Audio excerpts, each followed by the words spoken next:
안녕하세요. 이번 시간에는 임차인이 보증금을 돌려받지 못할 경우에 어떠한 법적 조치를 취할 수 있는지에 대해서 한번 알아보겠습니다. 자, 보증금 반환 소송에 대해서 이 내용에 대해서 제가 판서로 한번 설명해 보겠습니다. 임차인의 보증금 반환 청구 소송은 주임법에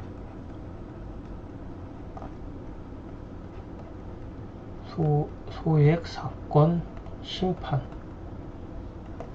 준용한다라고 되어 있어요. 소액 사건 심판을 준용한다라는 것은 뭐냐면 신속한 판결을 얘기합니다.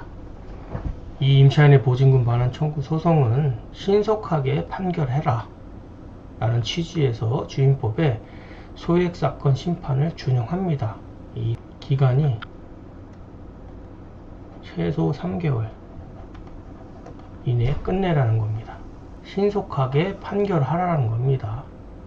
소액사건 심판법을 다 적용하는 게 아니라 그 중에 일부 신속하게 판결 의미에서 주임법에서는 임차인의 보증금 반환 청구 소송은 소액사건 심판을 준용한다라는 것. 임차인들은 우선적으로 내용 증명을 보냅니다. 내용 증명은 법원에서 하는 게 아니에요. 임차인이 하는 겁니다.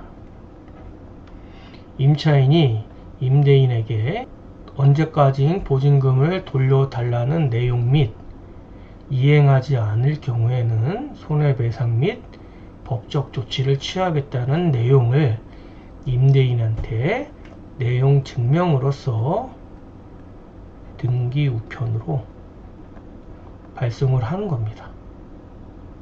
이것은 우체국에서 하는 겁니다. 우체국에 가서 세 통을 준비합니다. 내용 증명, 같은 내용 증명 세 통을 준비해서 우체국, 그 다음에 임대인, 임차인 세 통이 발송이 되는 겁니다. 우체국에서 공증을 받는 거죠. 공증. 등기 우편입니다. 등기 우편으로 임대인에게 발송을 하고요. 이것은 나중에 소송 자료로 활용됩니다. 임차인이 이러이러한 노력을 했다. 돈을 받기 위해서, 보증금을 돌려받기 위해서 임대인한테 이러이러한 내용을 주장하고 이러이러한 내용을 했다라는 것을 이 소송 자료로서 증명하는 겁니다. 그래서 내용 증명이 중요합니다. 일단 내용 증명을 발송하고요. 그 다음에 많이 하는 게 소송을 신청하면서 가압류도 같이 신청합니다. 이 가압류 신청은 그 임대인이 보증금을 돌려주지 않기 때문에 보증금을 돌려받기 위해서 그 임대인의 재산에 일단 임시로 압류를 해 놓는 겁니다. 임시 처분 금지를 시켜 놓는 겁니다. 임대인이 재산을 은닉하거나 처분할 수 있기 때문에 그것을 못하게 하기 위해서 임시로 금지를 시켜 놓는 겁니다. 그래서 가압류를 많이 하고요. 그렇지만 여기서 대항력 임차인 선순위죠. 선순위 임차인들은 굳이 가압류를 하지 않아도 됩니다. 왜냐하면 가압류를 할 때 비용이 발생되기 때문에 대항력이 있다라고 하면 굳이 가압류는 하지 않아도 될 것으로 보여지고요. 그것은 선택사항으로 하시면 됩니다. 일반적인 채권 반환 청구 소송에서는 가압류를 기본적으로 합니다. 그 다음에 소송을 진행하는데 소송은 크게 세 가지가 있습니다. 지급 명령 신청이 있고요. 채권 반환 소송이 있고요. 아까 여기에서 얘기하는 소액 사건 심판 신청이 있습니다. 대부분 보증금 반환 청구 소송은 지급 명령을 많이 신청합니다. 지급 명령 신청은 소요 기간 한 소요기간이 한 1개월, 가장 빠릅니다. 채권 반환 소송은 소요기간이 6개월 이상이 걸립니다. 소액세권 심판은 3개월.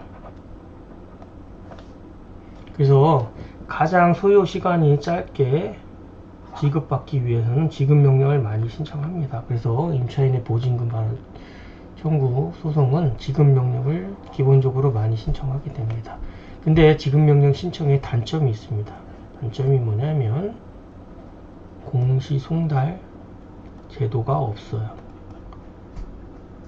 그건 무슨 의미를 뜻하냐면 임대인 송달 주소가 명확해야 돼요. 임대인이 송달을 받아야 된다는 거예요.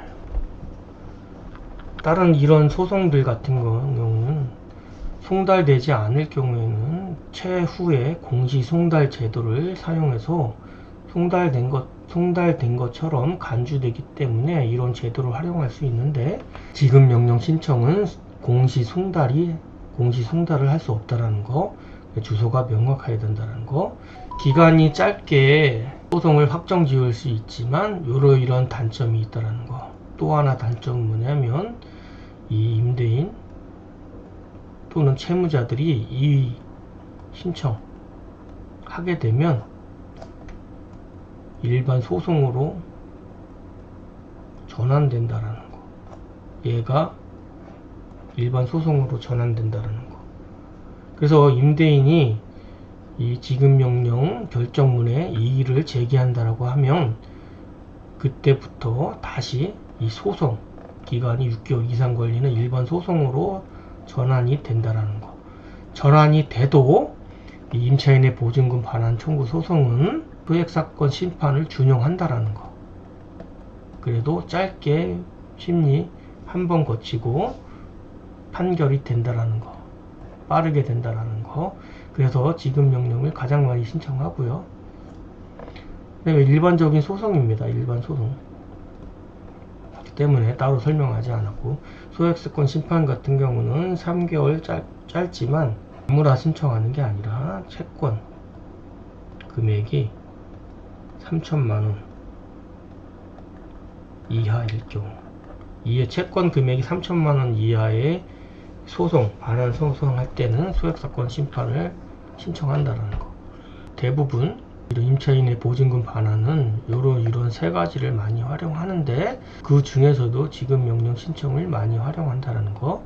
이 단점은 공시송달 제도가 없고 임대인 또는 채무자가 이의 신청하지 않은 확실한 경우일 경우에 신청을 한다는 거. 그래서 2주 이내에 이의 신청을 하게 되면 일반 소송으로 전환돼서 기간이 느려질 수 있다는 단점이 있다는 거. 또 지급명령에 이의 신청이 없다라고 하면 지급명령 결정을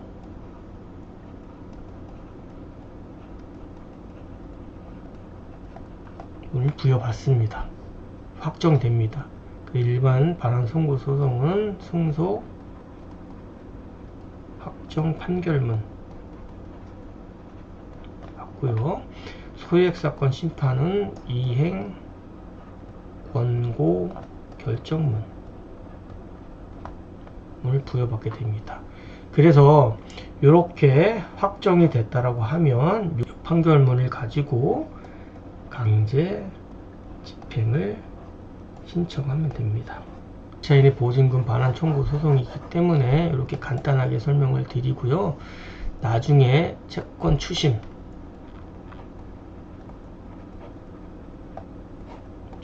추심 설명할 때 이 내용들을 더 디테일하게 설명해 드리겠습니다. 기본적으로 보증금 반환 청구 소송을 할 때는 내용증명을 발송하고요. 가압류 신청을 하고 지급명령 신청을 많이 한다는 거. 지급명령 신청을 했는데 만약에 임대인이 이의 신청을 하지 않으면 최소 1개월 이내에 판결이 끝난다는 거. 그럴 땐 지급명령 결정문 가지고 강제집행을 신청하면 되고요. 지급명령을 신청했는데 임대인이 이의 신청을 했을 경우에는 일반 소송으로 넘어가게 되지만, 일반 소송은 소액사건 심판을 준용해서 신속하게 판결을 해준다는 거. 그래서 승소 확정 판결문을 가지고도 강제집행을 신청할 수 있다는 거. 또 보증금이 3천만 원 이하일 경우에 소액사건 심판도 신청할 수 있다는 거. 그렇지만 대부분 지급명령을 많이 신청한다는 거. 세 가지도 이 보증금 완화 소송뿐만 아니라 일반 채권자들도 이 세 가지를 활용해서 강제집행을 신청한다는 거. 여러분들 꼭 기억해 두시면 되겠습니다.